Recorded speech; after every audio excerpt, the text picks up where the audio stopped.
2026 ഒരു block buster ഒരു 100 കോടി ചിത്രമാണോ എൽ ബ്രാൻഡിന്റെ ഒരുങ്ങിക്കൊണ്ടിരിക്കുന്നത്? അതിനെ 8 വർഷമായിട്ട് പഠിക്കാതായിരുന്ന താടിയെ തരുൺമൂർത്തി പഠിപ്പിച്ചു. തന്റെ 26-ാമത്തെ വയസ്സിൽ ഒരു സൂപ്പർ സ്റ്റാർ പദവി നേടിയ ആളാണ് മോഹൻലാൽ, രാജാവിന്റെ മകനിലൂടെ. പണ്ട് കാലഘട്ടത്ത് മോഹൻലാൽ ചെയ്യാത്ത റോളൊന്നും ഇല്ല, അദ്ദേഹത്തിന് ഇനി ചെയ്ത് കാണിക്കാനുള്ള ഒന്നും ഇല്ല. അദ്ദേഹം ഓൾറെഡി എല്ലാം പ്രൂവ് ചെയ്ത് കഴിഞ്ഞു. മമ്മൂട്ടി ഇപ്പോഴാണ് ചെയ്ത് തുടങ്ങിയത്. തോള് ചരിയാതെ മോഹൻലാലിന്റെ ഒരു സിനിമയിലും നമ്മൾ കാണാൻ പറ്റില്ല. റിപ്പീറ്റേഷൻ ആയിട്ട് നമ്മൾ കണ്ടുകൊണ്ടിരിക്കുന്ന മോഹൻലാലിന്റെ കുറച്ച് സ്റ്റൈൽസ് ഉണ്ട്. മുണ്ട് മടക്കി കുത്തുന്നത്, അതേപോലെ കാല് കറക്കി ചവിട്ടുന്നത്, അത് ഈ ഒളിമ്പ്യൻ അന്തോണിക്കകത്ത് നമ്മൾ കണ്ട ഒരു എപ്പിക് സീനാണ്. ഈ മോഹൻലാലിന്റെ സിനിമകൾ ഇറങ്ങുന്നതിന് ഒരു ഹൗസ്ഫുൾ ഒക്കെ വെക്കുന്ന അല്ലെങ്കിൽ റോഡ് മുഴുവൻ ബ്ലോക്ക് ആവുന്ന ഒരു അവസ്ഥയൊന്നും മമ്മൂക്ക സിനിമകൾ നമ്മൾ കാണുന്നില്ല. മോളിവുഡിന്റെ ബിഗ് എംസ് മോഹൻലാലും മമ്മൂക്കയും കാലങ്ങളായിട്ട് ഇവരെ തമ്മിലുള്ള ഒരു ഫാൻസിൻ്റെതാണെങ്കിലും സിനിമ തമ്മിലൊരു കമ്പാരിസൺ വന്നു പോകുന്നുണ്ട്. അതിനകത്ത് ഏറ്റവും കൂടുതൽ കേട്ടിട്ടുള്ള കാര്യം എന്താണ്?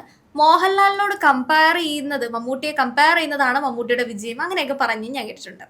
പക്ഷേ സെലക്ഷൻ, മമ്മൂക്ക സെലക്ട് ചെയ്യുന്ന മൂവീസിന് ഒരു പ്രത്യേകത ഉള്ളതായിട്ട് കണ്ടിട്ടുണ്ട്. ഒരു പാറ്റേൺ ഓഫ് സിനിമകളാണ് അയാൾ സെലക്ട് ചെയ്യുന്നത്. ഇപ്പോൾ ഭ്രമയുഗമാണെങ്കിലും കളങ്കാവലാണെങ്കിലും കുറച്ച് ഒരു വ്യത്യസ്തപരമായിട്ടുള്ള മമ്മൂട്ടിയുടെ ഫ്രെയിംസ് നമ്മൾ കാണുന്നുണ്ട്. പക്ഷെ മോഹൻലാലിന്റെ ഒരു എൽ ബ്രാൻഡ് പാറ്റേൺ ഉണ്ട്. ആ പാറ്റേൺ കൃത്യമായി ഉപയോഗിക്കുന്ന ചില ഡയറക്ടേഴ്സും ഉണ്ട്. പക്ഷെ പുള്ളിനെ ട്രോൾ ചെയ്യപ്പെടാൻ വേണ്ടിയിട്ട് ആ ബ്രാൻഡാക്കി മാറ്റുന്നൊരു രീതിയുണ്ട്. ശരിക്കും മോഹൻലാൽ മനഃപൂർവ്വം ഒരു വാണിജ്യപരമായി നേട്ടം ഉണ്ടാവാതെ ചെയ്യാവുന്ന രീതിയിൽ ഒരു ഇടക്കാലമായിട്ട് തിരഞ്ഞെടുക്കുന്ന സിനിമകളാണോ അത്? കാര്യം പറയട്ടെ, മോഹൻലാൽ ഇപ്പോഴാണ് അങ്ങനെയുള്ള സിനിമകൾ ചെയ്തുകൊണ്ടിരുന്നത്. കാരണം പണ്ട് കാലഘട്ടത്ത് മോഹൻലാൽ ചെയ്യാത്ത റോളൊന്നും ഇല്ല, അദ്ദേഹത്തിന് ഇനി ചെയ്ത് കാണിക്കാനുള്ള ഒന്നും ഇല്ല. അദ്ദേഹം ഓൾറെഡി എല്ലാം പ്രൂവ് ചെയ്ത് കഴിഞ്ഞു. അയാൾ ചെയ്യാത്ത റോൾസും ഇല്ല, അയാൾ ചെയ്യാത്തതായിട്ട് ഒന്നും ഈ ഇൻഡസ്ട്രിയിൽ ഇല്ല. മമ്മൂട്ടി ഇപ്പോഴാണ് ചെയ്തു തുടങ്ങിയത്. മോഹൻലാൽ ചെയ്ത് കഴിഞ്ഞു, അത് നമ്മൾ മനസ്സിലാക്കണം. മോഹൻലാൽ വന്ന സമയത്ത് തന്റെ 26-ാമത്തെ വയസ്സിൽ ഒരു സൂപ്പർ സ്റ്റാർ പദവി നേടിയ ആളാണ് മോഹൻലാൽ, രാജാവിന്റെ മകനിലൂടെ. അദ്ദേഹം അന്ന് തൊട്ട് ആ കാലയളവിലുള്ള സിനിമകൾ എടുത്തു നോക്കിയാൽ തന്നെ നമുക്ക് മനസ്സിലാക്കാം ഏതൊക്കെ രീതിയിൽ ഏതൊക്കെ വേഷപ്പഴച്ചകൾ ചെയ്ത് നമ്മളെ വിസ്മയിപ്പിച്ചിട്ടുണ്ടെന്ന് നമുക്ക് മനസ്സിലാക്കാൻ പറ്റും. മമ്മൂട്ടി ഇപ്പോഴാണ് ചെയ്ത് തുടങ്ങിയത്. ഡിഫറൻസ് പാറ്റേൺ ചെയ്ത് തുടങ്ങിയത് ഇപ്പോഴാണ്. അതാണ് നമ്മൾ ഇതാണ് നമ്മൾ മനസ്സിലാക്കാത്തത്. കാരണം നമുക്ക് എടുത്തു നോക്കിയാൽ മനസ്സിലാവും, നമുക്ക് മുമ്പോട്ട് പോയാൽ മനസ്സിലാവും. നമ്മളൊന്ന് പഴയ സിനിമകൾ എടുത്തു നോക്കിയാൽ തന്നെ മനസ്സിലാവും. മോഹൻലാൽ അന്ന് ചെയ്തു വെച്ചിരുന്ന സിനിമകളും മോഹൻലാൽ ഇപ്പൊ ചെയ്യുന്ന സിനിമകളും, മമ്മൂട്ടി അന്ന് ചെയ്തു വെച്ചിരുന്ന സിനിമകളും ഇപ്പൊ ചെയ്യുന്ന സിനിമകളും അത് നമുക്ക് മനസ്സിലാക്കാവുന്ന. പക്ഷേ എനിക്ക് തോന്നിയിട്ടുള്ള കാര്യം എന്ന് പറഞ്ഞാല് മോഹൻലാലിനെ എന്നുവെച്ചാൽ അന്ധമായി ഇഷ്ടപ്പെടുന്ന ഒരുപാട് ആൾക്കാരുണ്ട്. അത് ഈ പാറ്റേൺ ഓഫ് സിനിമകൾ കൊണ്ട് തന്നെയാണ്. കാരണം ഒരു കാലത്ത് ഈ മികച്ച നടനുള്ള അവാർഡ് അല്ലെങ്കിൽ ദേശീയ അവാർഡ് ആണെങ്കിൽ പോലും ഒരു നടന് കണ്ടിന്യൂസ് ആയിട്ട് വർഷങ്ങൾ കൊടുക്കാൻ പറ്റില്ല എന്ന കാരണം കൊണ്ട് മോഹൻലാലിനെ ഒഴിവാക്കിയ സിനിമകളൊക്കെ ഉണ്ട്. അപ്പോൾ അങ്ങനത്തെ ഒരാളെ അയാള് ആണെന്ന രീതിയിൽ എന്ന് വെച്ചാൽ മോഹൻലാലിനെ കണ്ടുകൊണ്ട് എഴുതി ജനങ്ങളിലേക്ക് ഇത് മോഹൻലാൽ ഫാൻസിന്റെ സിനിമയാണ്, മോഹൻലാലിനെ വെച്ചാൽ അങ്ങനെ വിൽക്കാം, മോഹൻലാലിനെ വിൽക്കാൻ വേണ്ടിയിട്ട് എഴുതുന്ന സിനിമകൾ അത് അൾട്ര ഫ്ലോപ്പ് ആയിട്ട് പോകുന്നു. പക്ഷെ അല്ലാതെ ഈ പൃഥ്വിരാജിന്റെ ലൂസിഫറിനകത്തിലാണെങ്കിലും തരുൺമൂർത്തിയുടെ തുടരും, ഇത് രണ്ടും എടുത്തു വെക്കാൻ കാരണം റിപ്പീറ്റേഷൻ ആയിട്ട് നമ്മൾ കണ്ടുകൊണ്ടിരിക്കുന്ന മോഹൻലാലിന്റെ കുറച്ച് സ്റ്റൈൽസ് ഉണ്ട്. മുണ്ട് മടക്കി കുത്തുന്നത്, അതേപോലെ കാല് കറക്കി ചവിട്ടുന്നത്, അത് ഈ ഒളിമ്പ്യൻ അന്തോണിക്കകത്ത് നമ്മൾ കണ്ട ഒരു എപ്പിക് സീനാണ്. അത് പൃഥ്വിരാജ് കൊണ്ടുവന്ന് കറക്റ്റ് ആയിട്ട് പ്ലേസ് ചെയ്യുന്നു.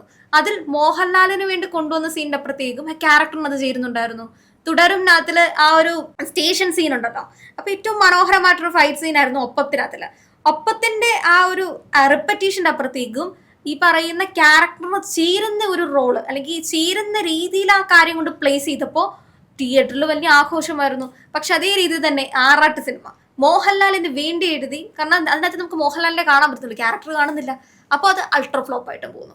അപ്പോൾ ഇത്തരം സിനിമകൾ തിരഞ്ഞെടുക്കുന്ന സമയത്ത് മോഹൻലാൽ അങ്ങനെ ചിന്തിക്കാതെ എടുക്കുന്നതായിരിക്കും. അത് എന്താണെന്ന് മനസ്സിലാക്കാം. കാരണം എല്ലാ സിനിമകളും അങ്ങനെ ആവണമെന്നില്ല. ഞാൻ പറഞ്ഞു, ഇപ്പം ലൂസിഫർ എടുത്താലും ലൂസിഫറിനകത്തൊരു സ്റ്റോറി ഉണ്ട്. ആ സ്റ്റോറിക്ക് ഇടയിലാണ് ഒരു മാസ് പരിവേഷം അവർ കയറ്റിയത്. കാരണം അവർ സ്റ്റോറി എഴുതി അതിൽ മോഹൻലാലിനെ ഉൾക്കൊണ്ട് മോഹൻലാലിന്റെ ചെറിയ മാനറിസം അവർ അതിൽ കയറ്റി. അപ്പൊ നമുക്ക് ഉൾക്കൊള്ളാൻ സാധിച്ചു. ഫുൾ അതങ്ങനെയല്ലല്ലോ. അതേപോലെ തുടരുന്ന സിനിമ ഒരു ഫാമിലി മാനായിട്ട് പോയി നമ്മളൊക്കെ ഒന്ന് കണ്ട് ആസ്വദിച്ച് വരുമ്പോൾ അവിടെ ഒരു സ്റ്റഫ് ഉണ്ട്, അവിടെ ഒരു ഇതുണ്ട്. അവിടെ മോഹൻലാൽ എന്നൊരാളെ നമുക്ക് ഒരു നമ്മൾ കണ്ടുവന്ന മോഹൻലാൽ നമുക്ക് കാണാൻ സാധിച്ചു. മറ്റൊരു പോർഷൻ വിട്ടുപോയി, സദേയം മിക്സ് ചെയ്ത് കേറ്റ് അല്ലെങ്കിൽ സദേയം ഫ്രെയിം ഉണ്ട്. പക്ഷെ സദേയം റോൾ അല്ല മോഹൻലാൽ ചെയ്യുന്നത്, ഇമോഷണൽ വ്യത്യാസമുണ്ട്. സദേയത്തിനകത്തില് മറ്റൊരു ഇമോഷണൽ രീതിയിലൂടെ കടന്നു പോകുന്നു. പക്ഷെ ഇതില് സതീയത്തിലെ ആ ഒരു നോട്ടം മോഹൻലാൽ അവിടെ കൊണ്ട് വെച്ചപ്പോഴത്തേക്ക് എനിക്ക് തോന്നുന്നു തിയേറ്റർ പുൾ ചെയ്യാനുള്ള കുറേ സാധനങ്ങൾ സ്റ്റഫുകൾ അതിനകത്തുണ്ടായിരുന്നു. പക്ഷേ ഇത്തരം സിനിമകളിനകത്ത് ഈ മോഹൻലാലിനെ കണ്ടുകൊണ്ട്, കാരണം നിങ്ങൾക്ക് മോഹൻലാലിനോടുള്ള ആരാധന നമുക്ക് മനസ്സിലാക്കാൻ പറ്റും. ആ ഒരു ബ്രാൻഡിനെ കൊണ്ടുവെക്കുന്ന സമയത്ത് തോള് ചരിയാതെ മോഹൻലാലിന്റെ ഒരു സിനിമയിലും നമ്മൾ കാണാൻ പറ്റില്ല. ഇനിയിപ്പോൾ അത് സ്വാഭാവികമായി അയാളുടെ ചെരിഞ്ഞതാണെങ്കിൽ പോലും, പക്ഷെ ഒന്ന് കുറച്ച് ചരിവ് കുറവാണെങ്കിൽ, ഇപ്പൊ പൃഥ്വിരാജ് പറയുന്നത് കേട്ടിട്ട്, ലാലേട്ട ചരിവ് കുറവാണ്, ചെരിയണം. ഈ സ്റ്റീഫൻ എന്ന് പറയുന്ന സ്റ്റീഫൻ നെടുമ്പള്ളിക്ക് ആ ചെരുവിന്റെ ആവശ്യം ഉണ്ടോ എന്ന് ചോദിച്ചു കഴിഞ്ഞാൽ സംശയം. അതില് പൃഥ്വിരാജും തരുൺമൂർത്തിയും ഈ കാര്യം മോഹൻലാലിനോട് പറഞ്ഞപ്പോൾ മോഹൻലാൽ തിരിച്ച് പ്രതികരിച്ചതെന്ന് പറഞ്ഞാൽ മുന്നേ അത്രയും ചെറിയേണ്ട ആവശ്യമുണ്ടോ, അങ്ങനെയാണ് ചോദിക്കുന്നത്. കാരണം ആ ക്യാരക്ടർ അങ്ങനെയല്ല. അപ്പൊ പുള്ളിക്ക് അത് മനസ്സിലായാണ് പുള്ളി ചോദിച്ചത്. അത്രയും ചരിയേണ്ട ആവശ്യമുള്ളൂ, നമ്മള് സ്റ്റീഫൻ നെടുമ്പള്ളി അല്ലേ, അല്ലെങ്കിൽ ഷൺമുഖനല്ലേ, അപ്പൊ അത്രയും ചരിയേണ്ട ആവശ്യമുണ്ടോ? അപ്പം അവർക്ക് ആ ഡയറക്ടറിന് കിട്ടേണ്ട ഫ്രെയിമിൽ പുള്ളി ആ ബാക്ക് ഷോട്ടിൽ പോകുമ്പോൾ അത് ആ ഒരു ഇത് കിട്ടാനായിട്ടാണ്. അവർ രണ്ടും ഒരു ഫാൻ ബോയ് ആണ്. അപ്പൊ അവർക്ക് അവരുടെ മോഹൻലാൽ ഫാനിലെ അവർക്ക് അവരുടെ ഫ്രെയിമിലൂടെ പുറത്ത് കാണിക്കണം, അല്ലെങ്കിൽ ഒരു ഫാൻ സെലിബ്രേറ്റ് ചെയ്യണം. അതിനാണ് അവർ ചെയ്തത്. കാരണം മമ്മൂക്കയുടെ ഒരു പോഡ്കാസ്റ്റിൽ ഞാൻ കണ്ടിട്ടുള്ള കാര്യമായിരുന്നു. ഒരു ആങ്കർ ചോദിക്കുന്നുണ്ടായിരുന്നു, നമ്മുടെ ദൃശ്യത്തിനകത്തിലെ തന്നെ ആ ഒരു അഡ്വക്കേറ്റില്ലേ പുള്ളിക്കാരത്തി ചോദിക്കുന്ന ഒരു പോഡ്കാസ്റ്റ് ആയിരുന്നു. അപ്പോൾ മമ്മൂക്കയോട് ചോദിക്കുകയാണ്, മമ്മൂക്കയെ കണ്ടുകൊണ്ട് ഞാനൊരു സിനിമ എഴുതി കൊണ്ടുവന്നു കഴിഞ്ഞാൽ എങ്ങനെ ഉണ്ടാവും? അപ്പൊ പുള്ളിക്കാരൻ പറയുന്നത്, എന്നെ കണ്ടുകൊണ്ട് ദയവ് ഇത് നിങ്ങൾ സിനിമ എഴുതരുത്, നിങ്ങൾ ക്യാരക്ടർ പിടിക്കൂ, അല്ലെങ്കിൽ ഒരു നല്ല കഥാപാത്രം ഉള്ള സിനിമ കൊണ്ടുവന്ന് എന്നോട് ചോദിക്കൂ, അല്ലെങ്കിൽ എൻ്റെ അടുത്തേക്ക് വരും. എന്നെ കണ്ടുകൊണ്ട് സിനിമ എഴുതി പോയാൽ അത് മമ്മൂക്ക സിനിമയായി പോകും. പക്ഷെ ആ ക്യാരക്ടർ ഞാനായി മാറുമ്പോഴാണ് ആ സിനിമയ്ക്ക് ഒരു ജീവൻ വരുന്നത്. അങ്ങനെ സിനിമകൾ വരുമ്പോഴാണ് ശരിക്കും അത് പ്രേക്ഷകർക്ക് കണക്ട് ചെയ്യാൻ പറ്റുന്നതും. അതിനകത്തിൽ ഈ മമ്മൂക്ക സ്റ്റഫ് കൊണ്ടിട്ട് കഴിഞ്ഞാലൊന്നും വലിയ പ്രശ്നമൊന്നും വരുന്നില്ല. ഇപ്പൊ ഒന്ന് ആലോചിക്കും, ബ്രഹ്മയുഗത്തിനകത്തിൽ മമ്മൂക്ക എന്ന് പറയുന്നത് നമ്മൾ കണ്ടുകൊണ്ടിരുന്ന മമ്മൂക്കയെ പാറ്റേൺ എങ്ങാണോ അതിൽ വന്നു പോയിട്ടുണ്ടെങ്കിൽ ആ സിനിമയെ അങ്ങ് മാറിപ്പോയേനെ. കാരണം അത് മമ്മൂക്ക അഭിനയിക്കുന്ന രീതിയിലായി പോയേനെ. പക്ഷെ അതിൽ നമുക്ക് ആ ചാത്തനെ മാത്രമേ കാണാൻ പറ്റുന്നുള്ളൂ. അങ്ങനെ ഒരു എപ്പിക് മമ്മൂക്ക എല്ലാ സിനിമകളും സൂപ്പർ ഹിറ്റ് ആണെന്നൊന്നും അല്ല. പക്ഷെ ഓർത്ത് വെക്കുന്ന അല്ലെങ്കിൽ അങ്ങനെ വരുന്ന സിനിമകൾക്ക് അങ്ങനെ ഒരു പ്രത്യേകതയുണ്ട്. എനിക്ക് ആ ക്യാരക്ടർ മാത്രമേ കാണാൻ പറ്റുന്നുള്ളൂ, അതിൽ ഞാൻ മമ്മൂക്കയെ കാണുന്നില്ല. അപ്പോൾ അത് ചിലപ്പോൾ ഈ സ്ക്രിപ്റ്റുകൾ എടുക്കുന്നതിൻ്റെ ഉള്ള രീതികളായിരിക്കാം രണ്ടുപേരുന്നത്. പക്ഷെ മോഹൻലാലിനെ പറ്റി പറയാൻ കാരണം ഒരു കുറേ അധികം പാറ്റേൺസ് ഓഫ് ഈ മോഹൻലാൽ ഫാൻസിന് വേണ്ടിയിട്ടുള്ള സിനിമ. അതാ ഞാൻ പറഞ്ഞത്, ചില ഡയറക്ടർമാരെ എഴുതുമ്പോൾ മോഹൻലാൽ നടന് ഉപരി ആ ബ്രാൻഡ് കണ്ടാണ് സിനിമ എഴുതുന്നത്. അദ്ദേഹം ഒരു സിനിമ അഭിനയിക്കാൻ വരുമ്പോൾ അദ്ദേഹത്തിന്റെ മുണ്ട്, മീശ, ഡാൻസ്, ഇതൊക്കെ കണ്ടാണ് ആൾക്കാർ എഴുതുന്നത്. ഞാൻ പറഞ്ഞ ദൃശ്യം സിനിമ ഇതൊന്നുമില്ല. മോഹൻലാലിന്റെ ഈ പറയുന്ന മുണ്ട് മടക്കി കുത്ത്, ചാടി ഇടി, മറ്റത് മറിച്ചത് ഒന്നുമില്ല. ആ സിനിമ ഏത് ലെവലിൽ പോയി? അങ്ങനെ എഴുതണം. തുടരുന്ന സിനിമയിൽ ആ ഒരു ഫാമിലി മാനായിട്ട് തന്നെ പോയി നമുക്ക് കണ്ട് ആസ്വദിക്കാൻ, നമുക്ക് കിട്ടേണ്ടതെല്ലാം കിട്ടിയത്. ബാക്കിലേക്ക് പോവാണെങ്കിൽ തൂവാനത്തുമ്പികളിലെ ജയകൃഷ്ണൻ, അതേപോലെ തന്നെ ഓട്ടോയ്ക്കകത്തിലെ അതിനകത്തിലെ സുധിയുടെ കോമഡി പോർഷൻ ഉണ്ട്, ഇമോഷണൽ പോർഷൻ ഉണ്ട്. അങ്ങനെ ഒരു കുറേ അധികം സിനിമകളിലെ എൽ ബ്രാൻഡ് എന്ന് പറയുന്ന സാധനം പുള്ളിക്ക് ആ സിനിമ ഇങ്ങ് കൊടുത്തിരിക്കുകയാണ്.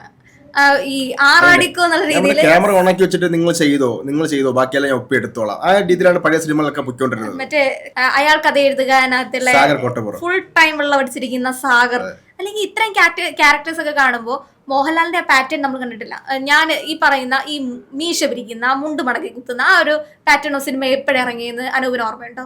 ദേവാസുരം, രാവണപ്രഭു, നരസിംഹം, പിന്നെ താണ്ഡവം, ഇങ്ങനെ ഒരു പാറ്റേൺ ഓഫ് സിനിമ ഇറങ്ങിയ ഒരു കാലഘട്ടം ഉണ്ടായിരുന്നു. ഒരു 2000 ശേഷം ഒരു 2010 അകത്ത് ഒരു പാറ്റേൺ ഓഫ് സിനിമ.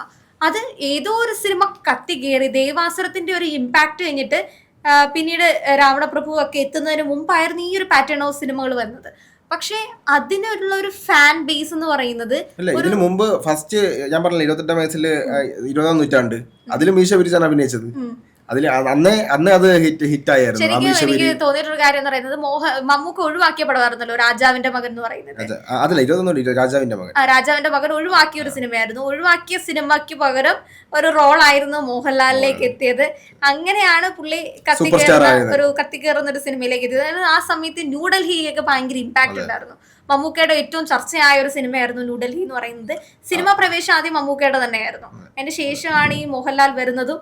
പിന്നീട് ആ തോളിലേക്ക് മലയാള സിനിമ എടുത്തു വെക്കുന്ന ഒരു സാഹചര്യം റൈറ്റർ ബെന്നി പി നയരമ്പലം പറഞ്ഞതാണ്. അന്ന് മമ്മൂക്ക ഒഴിവാക്കിയ സിനിമയിലേക്ക് മോഹൻലാൽ കടന്നു വരുന്നു. അതിലൂടെ നമുക്ക് കിട്ടിയത് ഒരു സൂപ്പർ സ്റ്റാറിനെയാണ്. ഈ ദൃശ്യവും അങ്ങനെ മമ്മൂക്കയ്ക്ക് പോയതാണ്. അല്ല, അങ്ങനെ ഒരു പാറ്റേൺ ഓഫ് സിനിമ മമ്മൂക്കയ്ക്ക് വേണ്ടി എനിക്ക് തോന്നുന്നു ഫാമിലി മാൻ എന്ന് പറയുന്ന ഒരു പാറ്റേൺ മമ്മൂക്കയ്ക്കാണ് ഈ കൊടുത്തിട്ടുള്ളത്. ഈ പറയുന്ന വാത്സല്യം, പിന്നെ വേഷം, അങ്ങനത്തെ കുറെ സിനിമകള് ഫാമിലി മാൻ മമ്മൂക്കയുടെ ഇമോഷണൽ സാധനം നമ്മൾ കണ്ടെടുത്തുകൊണ്ടായിരിക്കാം ദൃശ്യം പോലുള്ള ഒരു പാറ്റേൺ ഓഫ് സിനിമകള് മമ്മൂക്കയിലേക്ക് എത്തുന്നത്. പിന്നെ ഒരു എൽ ബ്രാൻഡിന്റെ ഒരു കോൺഫിഡൻസ് ഉള്ളത് കൊണ്ടായിരിക്കും അങ്ങോട്ടേക്ക് കൊടുക്കുന്നത് ആ സിനിമ. ആ പടം ഹിറ്റായി ദൃശ്യം 1 വന്നു, 2 വന്നു, 3 വരാൻ പോകുന്നു. അതിന് ഒരു സിനിമയാണ് ദൃശ്യം 3 പാർട്ടായിട്ട്, അല്ലെങ്കിൽ പാർട്ടിന് വേണ്ടിയിട്ടൊക്കെ ആൾക്കാരെ വെയിറ്റ് ചെയ്തിരിക്കുക എന്ന് പറയുന്നത് ഒരു വലിയ കാര്യം ദൃശ്യം തന്നെയാണ്. 2 നമുക്ക് തിയേറ്ററിൽ മിസ്സായി പോയി. അന്ന് കോവിഡ് സമയത്ത് OTT-ലാണ് റിലീസായത്. അപ്പം അതിന്റെയും ഹാങ് ഓവർ ഇപ്പം ദൃശ്യം 3-ലേക്ക് ആളുകൾ തിയേറ്ററിൽ എത്താൻ വേണ്ടി കാത്തിരിക്കുകയാണ്. ഏപ്രിൽ 2-നാണ് റിലീസ്. അതെ, ഈ ലുക്ക് റീക്രിയേറ്റ് ചെയ്യുന്നതിലും വളരെയധികം ഒരു ഇമ്പാക്ട് മോഹൻലാലിനെ ഞാൻ കണ്ടിട്ടുണ്ട്. ഇപ്പോൾ മമ്മൂക്കയുടെ ആണെങ്കിൽ മമ്മൂക്കയുടെ സിനിമകളൊക്കെ വളരെ ബ്യൂട്ടിഫുൾ ആണ്. പക്ഷേ ഒരു റെപ്പീറ്റ് വാല്യൂ എന്ന രീതിയിൽ ഈ മോഹൻലാലിന്റെ സിനിമകൾ ഇറങ്ങുന്നതിനൊരു ഒരു ഹൗസ്ഫുൾ ഒക്കെ വെക്കുന്ന, അല്ലെങ്കിൽ റോഡ് മുഴുവൻ ബ്ലോക്ക് ആവുന്ന ഒരു അവസ്ഥയൊന്നും മമ്മൂക്ക സിനിമകൾ നമ്മൾ കാണുന്നില്ല. ചിലപ്പോൾ അത്തരം സിനിമകൾ റിലീസ് ചെയ്യാത്തതിന്റെ പ്രശ്നമായിരിക്കാം, അതുകൊണ്ടായിരിക്കാം വരാത്തത്. പക്ഷെ അങ്ങനെ ഒരു വാണിജ്യപരമായ നേട്ടം മോഹൻലാലിനെ വെച്ച് എല്ലാവരും ഉണ്ടാക്കുന്നുണ്ട്. അതാണ് ഏറ്റവും വലിയൊരു ഞാൻ പറഞ്ഞ ഇത് ഇപ്പൊ എൽ ബ്രാൻഡ് മോഹൻലാലിന് ഒരു ഓഡിയൻസ് ഉണ്ട്. അവർ കണ്ടു വളർന്ന സിനിമയിലെ ആ നായകനും ആ പൗരുഷമുള്ള നായകനും അയാൾ നേടിയെടുത്ത ഒരു ഓഡിയൻസ് ഉണ്ട്. അയാളെ ഇപ്പോഴും വിട്ടിട്ടില്ല ആളുകൾ. ഞാൻ പറഞ്ഞു ഇപ്പം റീ റിലീസ് ചെയ്തല്ലോ ഈ രാവണപ്രഭു, മണിച്ചിത്രത്താഴ്, എന്തൊരു ആളുകളാണ് തിയേറ്ററിൽ നിന്ന്. അവർ വീടും മറന്ന് എല്ലാം മറന്ന് ജോലിയും മറന്ന് തിയേറ്ററിൻ്റെ അകത്തായിരുന്നു. രാവിലെ ഉച്ചയ്ക്ക് രാത്രി അവരെ ആഹാരവും കുളിയും ഇതെല്ലാം തിയേറ്ററിൻ്റെ അകത്തായിരുന്നു. നമ്മൾ പോയി കണ്ടതാണ്. ശരിക്കും ഒരു പാറ്റേൺ ഓഫ് ജനങ്ങൾ ഇപ്പോഴും ആഗ്രഹിക്കുന്നുണ്ടെന്ന് എനിക്ക് തോന്നിയിട്ടുണ്ട്. ഈ നരസിംഹത്തിന്റെ ഒരു സെക്കൻഡ് പാർട്ട്, അല്ലെങ്കിൽ ആ മോഡ് സെക്കൻഡ് പാർട്ട് എന്ന് വെച്ചാൽ ആ സിനിമയുടെ അടുത്ത് സെക്കൻഡ് പാർട്ട് വെക്കാന്നല്ല, ആ ഒരു മോഡൽ സാധനം. ഇപ്പൊ പുള്ളി താടി പഠിച്ച സമയത്ത് ഏറ്റവും കൂടുതൽ നാട്ടുരാജാവിന്റെ സോങ് ഒക്കെ ഇടുന്ന കണ്ടിട്ടുണ്ട്. എനിക്ക് തോന്നുന്നു ആ ഒരു മോഡൽ ഒരു സാധനം ജനങ്ങൾ പ്രതീക്ഷിക്കുന്നുണ്ട്. ഈ മോഹൻലാൽ ചെയ്തു വെച്ചിട്ടുള്ളതാണ് എങ്കിൽ പോലും ഇനി അത് എഴുതാനുള്ള ഒരു ഡയറക്ടർ, അല്ലെങ്കിൽ ഇനി അവരങ്ങനെ എഴുതുന്നെങ്കിൽ തന്നെ മോഹൻലാലിനെ കണ്ടേ എഴുതുള്ളൂ. നരസിംഹത്തിൽ ഉള്ള ആവശ്യമില്ലാത്ത സാധനങ്ങൾക്ക് കുത്തിക്കയറ്റി ആ സിനിമ നശിപ്പിക്കാനേ നോക്കുള്ളൂ. കാരണം നരസിംഹത്തിന്റെ വില പോലെ കളയും. കാരണം നരസിംഹ ഡയറക്ടർ ഇപ്പോൾ ഉണ്ട്, ഷാജി കൈലാസ്. എല്ലാവരും ചോദിക്കുന്നുണ്ട് നരസിംഹത്തിന്റെ ഒരു സെക്കൻഡ് പാർട്ട് ഉണ്ടാവുമോ?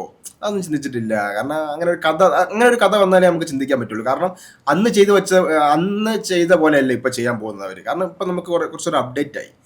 അപ്പൊ ലൊക്കേഷൻസ് ഒക്കെ, അന്നത്തെ ലൊക്കേഷൻസ് ഒന്നും ഇപ്പൊ നമുക്ക് കിട്ടുമെങ്കിൽ ചിലപ്പം ചെയ്യാൻ പറ്റുമായിരിക്കും, എന്നാലും അതൊരു പോസിബിൾ ആയിരിക്കില്ല അന്നത്തെ പോലെ ഒരു വർക്കാവാൻ ചാൻസ്. പിന്നെ ആർട്ടിസ്റ്റുകൾ, ഒരുപാട് ആർട്ടിസ്റ്റുകൾ നമ്മളെ വിട്ടുപോയി. തിലകൻ സാറ്, അങ്ങനെ ഒരുപാട് പേര് നമ്മളെ വിട്ടുപോയി. അപ്പം ആ ഒരു കലാമണി ഇവരെല്ലാം നമ്മളെ വിട്ടുപോയി. അപ്പോൾ അതോടെ പുതിയ ആർട്ടിസ്റ്റുകളൊക്കെ വയ്ക്കുമ്പോൾ നമുക്ക് ഒരിക്കലും അതിനെ ഉൾക്കൊള്ളാൻ സാധിച്ചെന്ന് വരില്ല. പക്ഷെ മോഹൻലാലിന്റെ ഒരു വില്ലൻ റോൾ അതെങ്ങനെയുണ്ടോ? ഞാൻ പലപ്പോഴും ചിന്തിച്ചിട്ടുള്ളതാണ്. എല്ലാവർക്കും മോഹൻലാൽ എന്ന് പറയുന്നത് ഒരു ആകെ വില്ലൻ റോളായിട്ട് നമ്മൾ കണ്ടിട്ടുള്ളത് മമ്മൂക്കയും മോഹൻലാലൂടെ ഒരേപോലെ അഭിനയിച്ചൊരു സിനിമയ്ക്കകത്ത്, സിനിമയുടെ പേര് ഞാൻ മറന്നുപോയി, അതില് ഈ മമ്മൂക്കയുടെ ഭാര്യയെ പുള്ളി റേപ്പ് ചെയ്യുന്ന ആ ഒരു സിനിമ. ഞാൻ അതാണ് ശരിക്കും ഒരു വില്ലൻ ക്യാരക്ടറായിട്ട് മോഹൻലാലിനെ കണ്ടിട്ടുള്ളത്. ഇവര് രണ്ടുപേരും വന്നിട്ടുള്ള സ്ക്രീനിലും ഇങ്ങനെയുള്ളൂ. പിന്നെ മോഹൻലാലിന്റെ ഒരു വില്ലൻ ക്യാരക്ടേഴ്സ് എന്നുള്ള സാധനം കണ്ടിട്ടില്ല. ഇപ്പൊ ദേവാസുരത്തിന്റെ ഒരു ഫസ്റ്റ് പാർട്ട് ഫുള്ള് നോക്കുകയാണെങ്കിൽ വളരെ തെമ്മാടിയായിട്ടുള്ള സ്ത്രീ ലംബടനായിട്ടുള്ള, അല്ലെങ്കിൽ സ്ത്രീകളോടൊപ്പം നിൽക്കുന്ന, ഫുള്ള് കുടിച്ച് അല്ലെങ്കിൽ അർമാദിച്ച് ഒരു റെസ്പോൺസിബിലിറ്റി ഇല്ലാത്ത ഒരു റൗഡി. ഈ സാധനത്തെ പോലും നമുക്ക് നായകനായിട്ട് തോന്നുന്നു. പക്ഷെ ഒരു എപ്പിക് ആയിട്ടൊരു വില്ലൻ പരിവേഷം കിട്ടുന്ന ഒരു കാര്യം മോഹൻലാലിന് എന്തുകൊണ്ടായിരിക്കാം മലയാളം ഇൻഡസ്ട്രിയിലേക്ക് വരാതിരുന്നതെന്ന് ഞാൻ ചിന്തിച്ചിട്ടുണ്ട്. ബാക്കി എല്ലാ ടൈപ്പ് ഓഫ് സിനിമകളും അഭിനയിച്ചിട്ടുണ്ട്, പക്ഷെ അതിനകത്തിലൊക്കെ നായകൻ മോഹൻലാൽ തന്നെയാണ്. ഒരു വില്ലൻ കഥാപാത്രത്തെ സ്വീകരിക്കാൻ മലയാളികൾക്ക് ബുദ്ധിമുട്ടുണ്ടോ? മോഹൻലാൽ ഒരിക്കലും ഇല്ല. മോഹൻലാൽ ഏത് വേഷം അറിയാലും മലയാളികളെ സ്വീകരിച്ചിട്ടേ ഉള്ളൂ. അപ്പം നല്ലതായാലും ചീത്തയായാലും, വേണ്ടാത്തത് വിട്ടുകള, നല്ലതാണെങ്കിൽ അവരെ സ്വീകരിക്കും. മോഹൻലാൽ, ഞാൻ പറഞ്ഞില്ല, മോഹൻലാലിന്റെ ഒരു ഓഡിയൻസ് ഉണ്ട്. അവരിപ്പം ഏത് മോശം സിനിമയായാലും മോഹൻലാലിനെ കാണാൻ വേണ്ടി തിയേറ്ററിൽ വരുന്ന ആളുകളുണ്ട്. ഈ കൊച്ചു പ്രായം തൊട്ട് വലിയ ആളുകൾ വരെയുള്ള ഒരുപാട് ഓഡിയൻസ് മോഹൻലാലിന്റെ സ്ക്രിപ്റ്റുകൾ എഴുതപ്പെടാത്തതുകൊണ്ട് ഇപ്പൊ ഞാൻ പറഞ്ഞില്ല, തുടരും സിനിമ സ്ലീപ്പർ സെൽസ് ഓഡിയൻസ് എന്ന് പറഞ്ഞില്ലേ. കാരണം അവര് വീട്ടിലിരിക്കുന്ന ഒരുപാട് പേരുണ്ട്. അവര് ഇറങ്ങും. ഒരു നല്ല സിനിമ വരുമ്പോൾ അവർ ഇറങ്ങും. അപ്പോഴാണ് നമുക്ക് മനസ്സിലാക്കാൻ സാധിക്കുന്നത്. അല്ല, ഇപ്പോ ഞാൻ അത്തരം ഒരു പരിവേഷം അല്ലെങ്കിൽ ആ സ്ക്രിപ്റ്റ് വരാത്തത് കൊണ്ടാണോ ആയിരിക്കാം. കാരണം സ്ക്രിപ്റ്റുകൾ ഒരുപാട് അവർക്ക് വരുന്നുണ്ട്. കാരണം ഈ അടുത്താണെങ്കിൽ ഇപ്പൊ കളങ്കാവലാണെങ്കിൽ തന്നെ ഒരു വില്ലൻ ക്യാരക്ടറാണ് മമ്മൂക്ക ചെയ്തത്. അതിന്റെ മുമ്പാണ് പാലേരി മാണിക്യം വില്ലൻ ക്യാരക്ടറാണ്. അങ്ങനെ കുറച്ച് മമ്മൂക്കയുടെ ഒരു വില്ലൻ പരിവേഷം നമ്മൾ കണ്ടിട്ടുണ്ട്.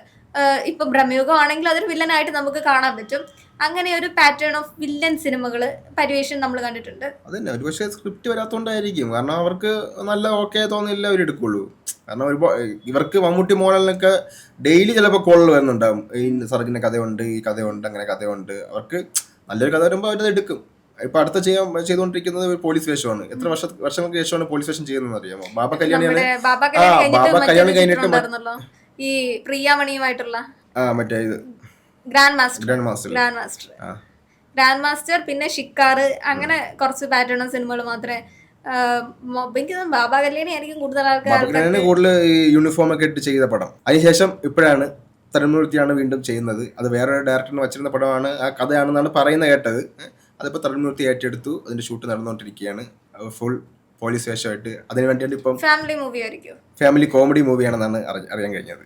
ചിലപ്പം നമുക്ക് പറയാൻ പറ്റില്ല. തരുൺമൂർത്തി ആയതുകൊണ്ട് ചിലപ്പോൾ എന്തെങ്കിലുമൊക്കെ മാസ് കയറ്റാൻ സാധ്യതയുണ്ട്. കാരണം ഇത്രയും കഴിഞ്ഞ 8 വർഷമായിട്ട് വടിക്കാതായിരുന്ന താടിയെ തരുൺമൂർത്തി പഠിപ്പിച്ചു ആ സിനിമ ഒരു പോലീസ് ക്യാരക്ടറിന് വേണ്ടി. ഇപ്പോൾ ഇനി 2026 ഒരു ബ്ലോക്ക് ബസ്റ്റർ, ഒരു 100 കോടി ചിത്രമാണോ എൽ ബ്രാൻഡിന്റെ ഒരുക്കിക്കൊണ്ടിരിക്കുന്നത്? തരുൺമൂർത്തി പടവും അങ്ങനെ നമുക്ക് 100 കോടി ഏത് പടം ഇറങ്ങിയാലും ഇപ്പൊ ലാസ്റ്റ് ഇറങ്ങിയ 2-3 പടങ്ങൾ ഇപ്പൊ ഞാൻ പറഞ്ഞ എമ്പുരാൻ, തുടരും, ഇതൊക്കെ 100 കോടി കഴിഞ്ഞു.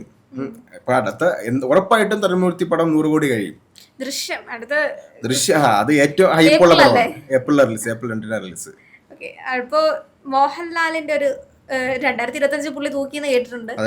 2026 തുടക്കം താടി പഠിച്ച് തൂക്കുന്നത് നമ്മൾ കണ്ടു. അതിന് മുമ്പേ 2-3 സിനിമകൾ വരാനിപ്പുണ്ട്. ഈ ഖാലിഫ നമ്മളെ പൃഥ്വിരാജിന്റെ പടത്തില് ഒരു ഗസ്റ്റ് റോൾ ചെയ്യുന്നുണ്ട്. കത്തനാലില് ഗസ്റ്റ് റോൾ ചെയ്യുന്നുണ്ട്. ഇതൊക്കെ ഗസ്റ്റ് റോളിൽ വരുന്നുണ്ട്. പിന്നെ ജയിലർ 2 ഒരു അത്യാവശ്യം നല്ല ഒരു റോൾ ഇപ്പം ചെയ്തു. അതിനുശേഷമാണ് ദൃശ്യം തീർത്തു. അടുത്ത ഈ തുടരും അല്ല ഡയറക്ടർ തരുൺമൂർത്തി ചെയ്യുന്ന പോലീസ് ക്യാരക്ടർ. എന്തായാലും ലാലേട്ടൻ 2026 തൂക്കട്ടെ എന്ന് തന്നെ നമുക്ക് പറയാനുള്ളത്. തൂക്കിയിരിക്കും.